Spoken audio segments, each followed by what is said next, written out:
Amigos oyentes, amados hermanos en Cristo, quiero leer la palabra de Dios en el Evangelio según Marcos, el capítulo 1, y vamos a iniciar la lectura a partir del versículo 16.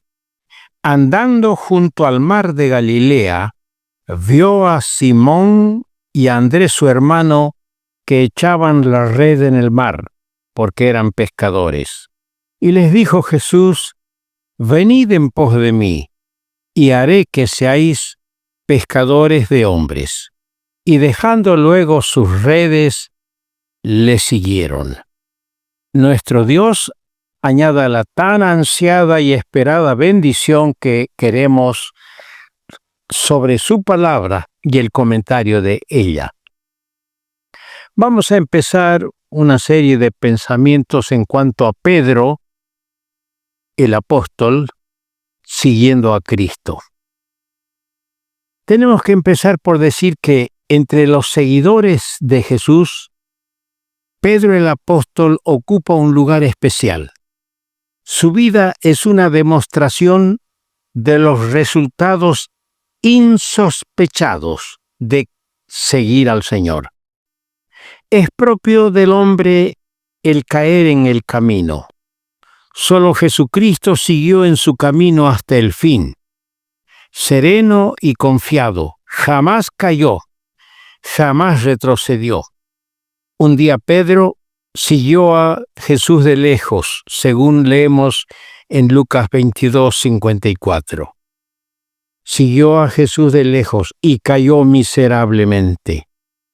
Hermano, tomemos en cuenta esta declaración de las Escrituras. Gracias a Dios se levantó y siguió a Jesucristo hasta la muerte.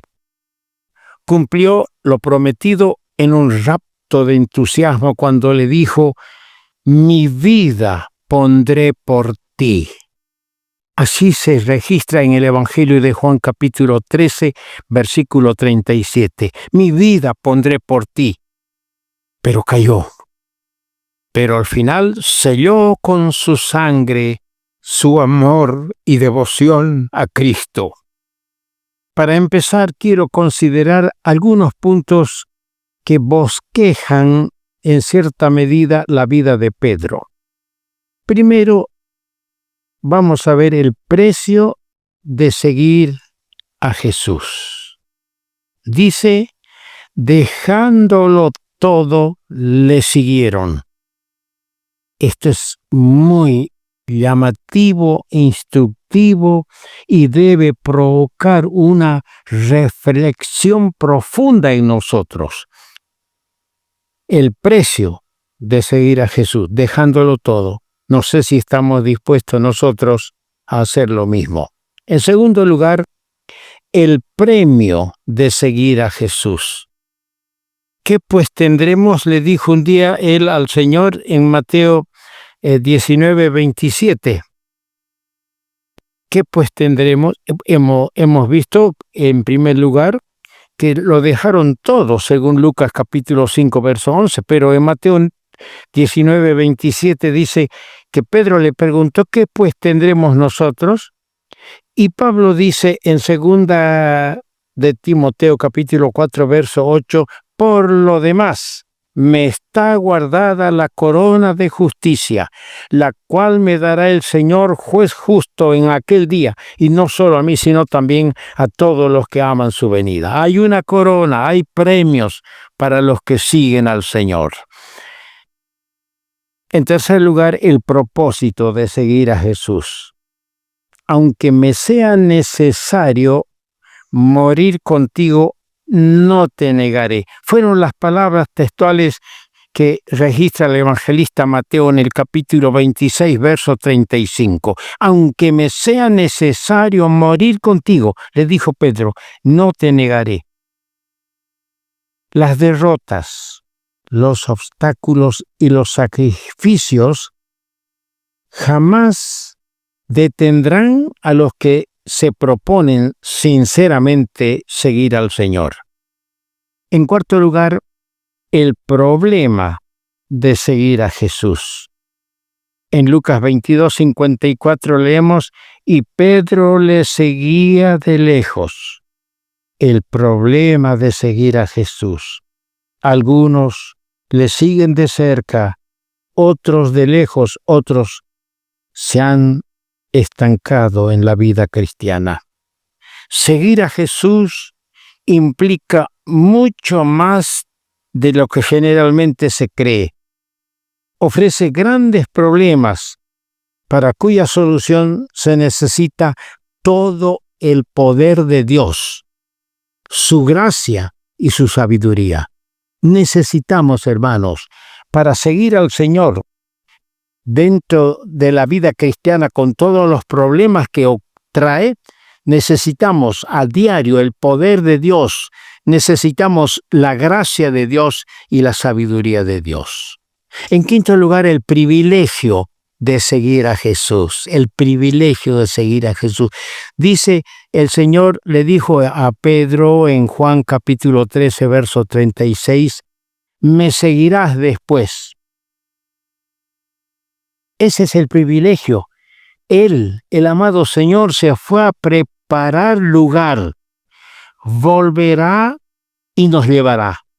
Ese es el privilegio de la vida cristiana. El impío, el incrédulo, el infiel no tiene esa esperanza.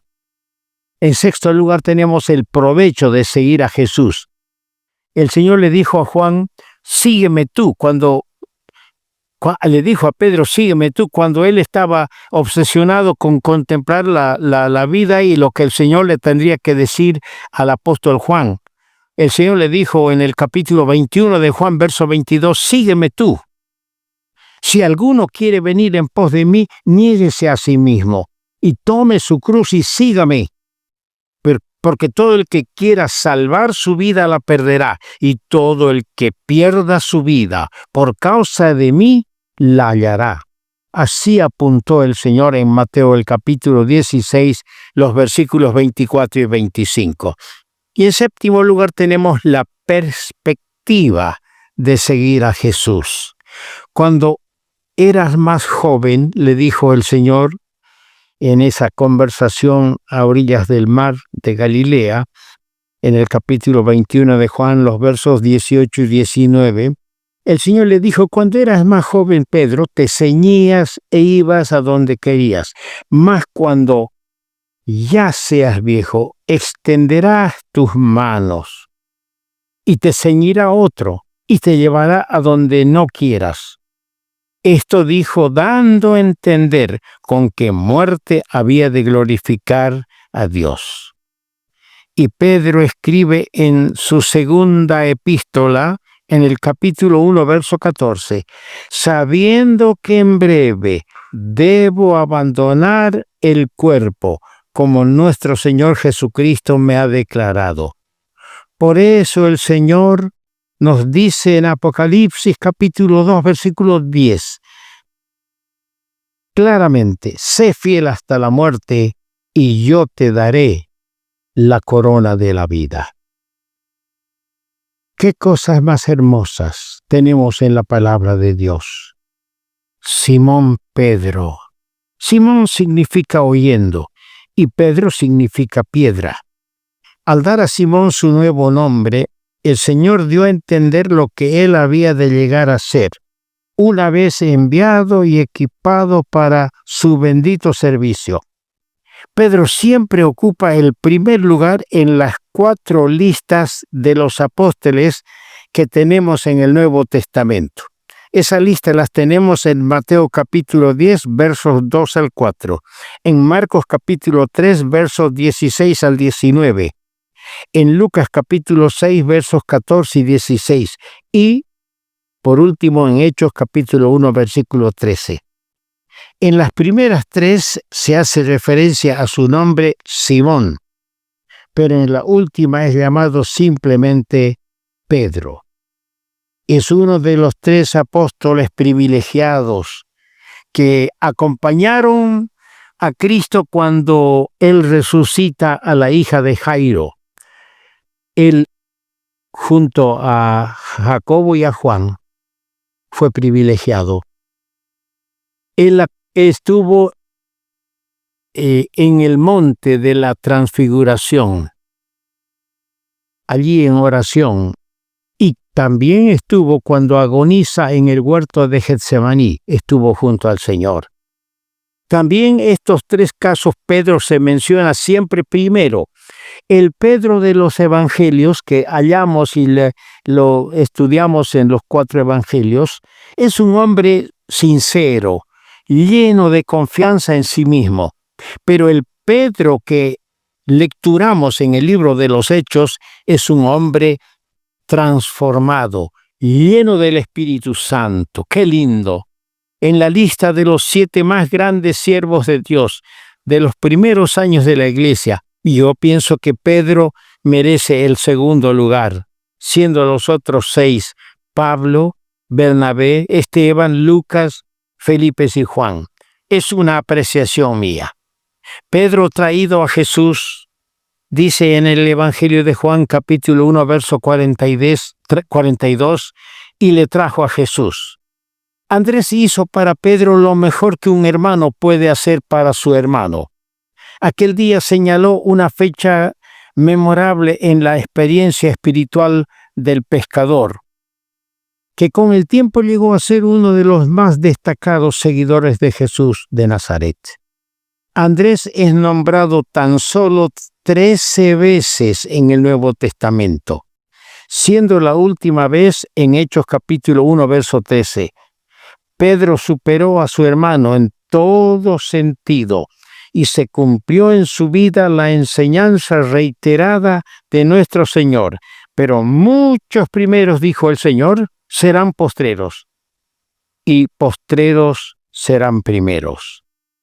Pedro es nombrado en 7 libros del Nuevo Testamento, y la última vez en 2 Pedro capítulo 1 versículo 1, donde aparece como siervo y apóstol de Jesucristo.